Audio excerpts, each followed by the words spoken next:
Time now for Media Watch on France 24. Emma James joins me now. Good evening to you, Emma. Let's start, shall we, with a story you've picked out. The former President Nicolas Sarkozy here in France, inviting questions from a member of the public on Twitter. How did all of that go? Well, if the aim of the game was to get publicity, then this was an out-and-out winner for the former French president.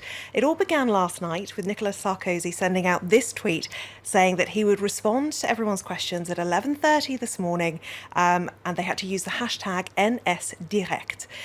Now, that was around about 8:30 last night. The UMP party say that by the time he was due to start answering the questions, they'd had 10,000 sent in on Twitter of differing kind of quality, you might say.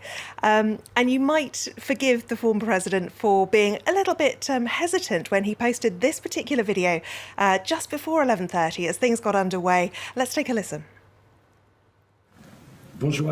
Hi everyone, I'm Nicolas Sarkozy. I'm very happy to be here with you. I'm going to try to respond to as many of your questions as I can. It's the first time I'm doing something like this, using this technology. I want to let you speak. I want to be able to talk with you.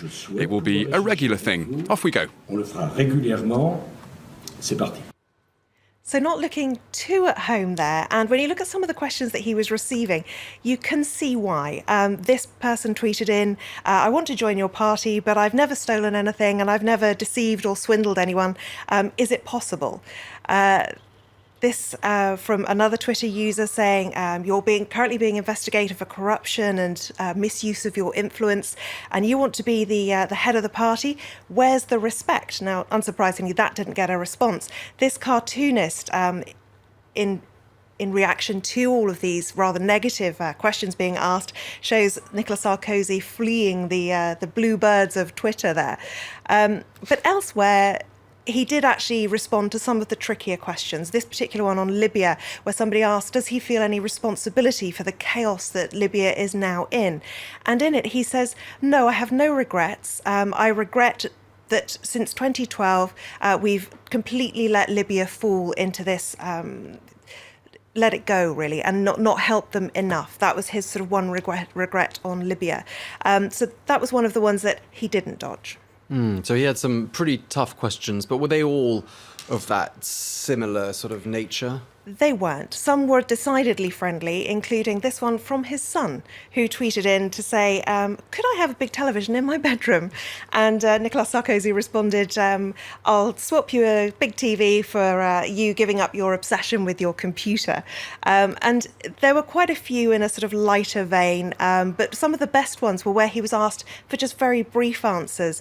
He was asked for a word to describe the supposed feud between the leader of the National Front and her father, Marine Le Pen and Jean-Marie Le Pen.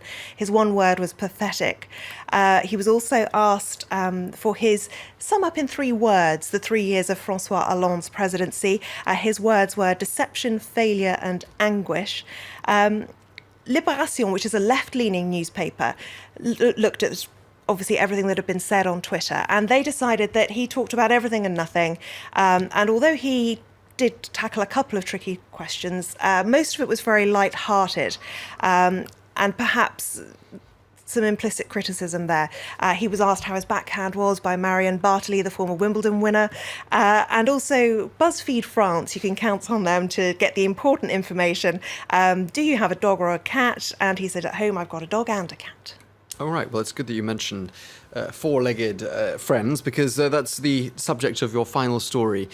Johnny Depp has a pair of four-legged friends, and they had a rather uncertain fate, and the story has a happy ending, doesn't it? It does have a happy ending. It was dubbed the War on Terrier, which I think is one of the best hashtags we've ever seen on Twitter. And images like this were absolutely everywhere. That is the Agriculture Minister of Australia, Barnaby Joyce, and a Yorkshire Terrier. Boo and Pistol were the dogs in question. They'd been brought in on a private jet. They'd not gone through the normal channels and so had missed out on being quarantined. And the Australian Agriculture Minister said, get out of the country or you'll be killed by Saturday. Not Johnny Depp, the dogs. Even foreign policy, which is normally terribly serious, is weighing in on this one, saying Johnny Depp's dogs narrowly escaped death at the hands of Australian bureaucrats. And earlier today, just to confirm the conclusion to the story, Barnaby Joyce, the Agriculture Minister, had this to say: dogs gone. So Australia has bid farewell to Boo and Pistol, and Johnny Depp remains to continue filming the latest Pirates of the Caribbean movie. What an extraordinary story, 'cause it was all thanks to Twitter that those dogs got outed in the first place. Didn't they go and have a sort of a trim or They something went to like a that? grooming parlour and they Yeah. were spotted, and that's how the Australians discovered. There we are. Twitter, very much a part of our lives nowadays. Thank you very much indeed, Emma James, there for that summary.